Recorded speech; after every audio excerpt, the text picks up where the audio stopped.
Je m'appelle Huguette, j'habite près de Neuchâtel et je suis à la retraite depuis fin 2016. Euh, et je m'occupe, en fait, je profite de cette nouvelle situation pour m'occuper encore mieux de ma santé et de mon bien-être. Ce qui m'a décidé à tenter le conseiller en image avec Myriam, c'était quand j'avais 40 ans, où j'ai obtenu un nouveau job qui me mettait dans une position assez importante dans mon entreprise. Et il fallait que je sois bien habillée, il fallait que je sois bien présentée. Et c'est pour ça que je me suis orientée sur conseil couleur. Ensuite, je me suis rendu compte qu'il y avait aussi conseil style. Et voilà, c'est comme ça que je l'ai fait. Mais ce que je trouve intéressant, c'est que quand j'ai eu 60 ans, je me suis posé pas mal de questions par rapport au futur et à ce que j'étais devenue. Et j'ai demandé à Myriam de faire une nouvelle consultation pour voir est-ce que les conseils que je suivais depuis l'âge de 40 ans sont toujours justes et qu'est-ce que je fais avec les changements de mode, de style, est-ce que je les adopte ou bien non, je ne les adopte pas. Ces consultations m'ont apporté pas mal de changements dans le sens où déjà je me suis sentie différente, moi-même plus sûre de moi, plus solide dans ce que je faisais. J'ai apprécié aussi d'avoir beaucoup de remarques positives de la part de mon environnement qui me disaient waouh, qu'est-ce que c'est joli, ça te va bien, tu as l'air en bonne santé, etc. Donc en fait, alors que j'étais justement dans une époque où j'avais besoin de me sentir un peu plus sûre de moi, ça m'a aidée dans ce sens-là.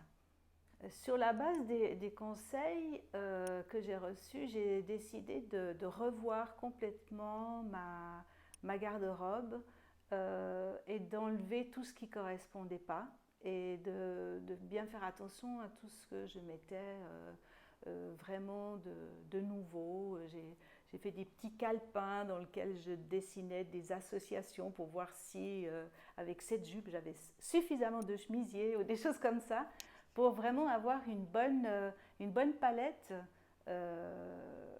sans avoir forcément énormément de, d'objets différents.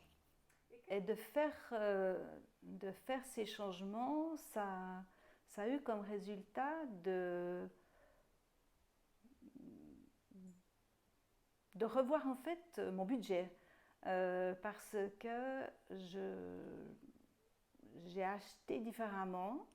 J'ai acheté effectivement des pièces basiques de meilleure qualité, des pièces plus secondaires, moins importantes. Et j'ai pu avoir un budget qui était différent. Finalement, j'ai vraiment gagné de l'argent sur le long terme. Ça, c'est clair et net. Je n'ai plus acheté d'éléments, notamment dans la couleur, qui ne m'allaient pas du tout. Donc tout ce que j'achetais, c'était utilisable et bien utilisable. Et puis, je savais aussi où mettre l'argent, effectivement, peut-être pas sur le petit chemisier, mais sur le complet, enfin des choses comme ça.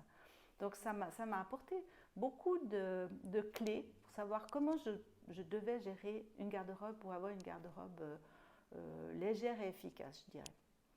Et en fait, c'est ça, j'ai trouvé vraiment utile d'avoir ces conseils et intéressant de voir que j'avais investi quelque chose pour le conseiller en image, mais je le récupérais sur le long terme parce que sur la garde-robe que je me faisais et que vraiment finalement ça me coûtait moins cher.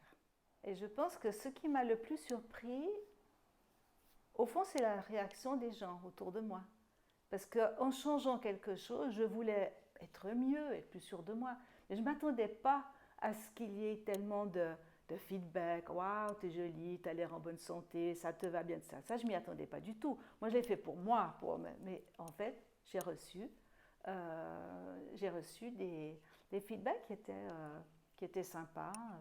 Et aussi, du coup, des, des thèmes qui s'ouvraient, des thèmes de discussion qui s'ouvraient, parce que quand quelqu'un vient et puis me dit ah ben cette robe elle te va drôlement bien, à ce moment-là, il y a aussi une petite connivence qui se met en place et puis on dit oui, bah, toi, ton chemisier, c'est pas mal aussi, ou bien ouais, peut-être qu'il aurait peut-être besoin d'un petit conseil en image.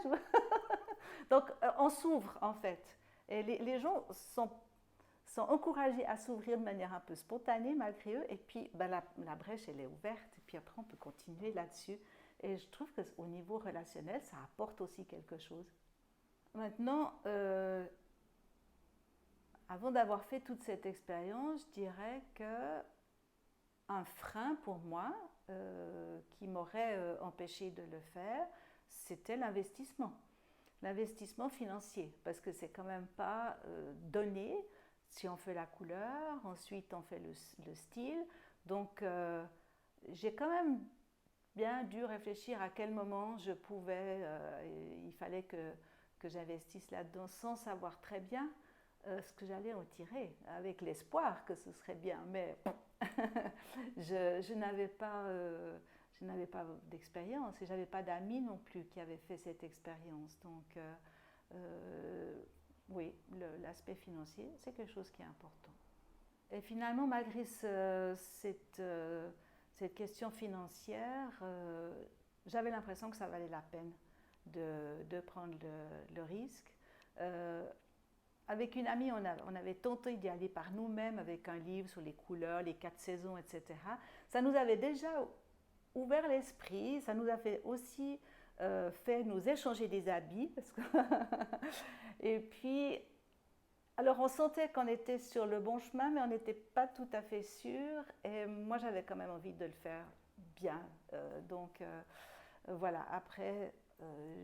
je ne sais plus comment j'ai eu l'adresse de Myriam, que j'ai vu passer quelque part près de chez moi. Et je me suis dit, bon, bah, je vais essayer, on va voir. On va voir. Ça, c'est mon tempérament aventurière. Quand je parle de cette expérience à des amis, j'ai des fois des personnes qui doutent de faire quelque chose comme cela, qui hésitent, qui se posent la question, mais c'est encore très vague. Et à ces personnes-là, ben, je raconte un peu ce que moi j'ai vécu, comment je l'ai vécu,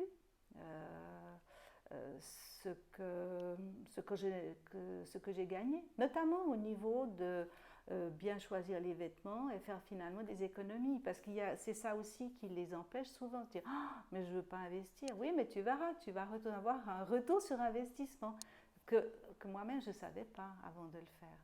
Suite à tout cela, moi je dirais que moi j'aimerais bien aussi encourager les personnes à se lancer là-dedans, mais pas seulement quand ils ont 20 ans ou 30 ans, parce qu'ils sont jeunes, parce que, mais en fait comme une démarche tout au long de la vie pour rester bien, pour rester une personne qui se sent bien, qui est bien habillée, qui sait bien gérer différents aspects de la vie, notamment celui-là.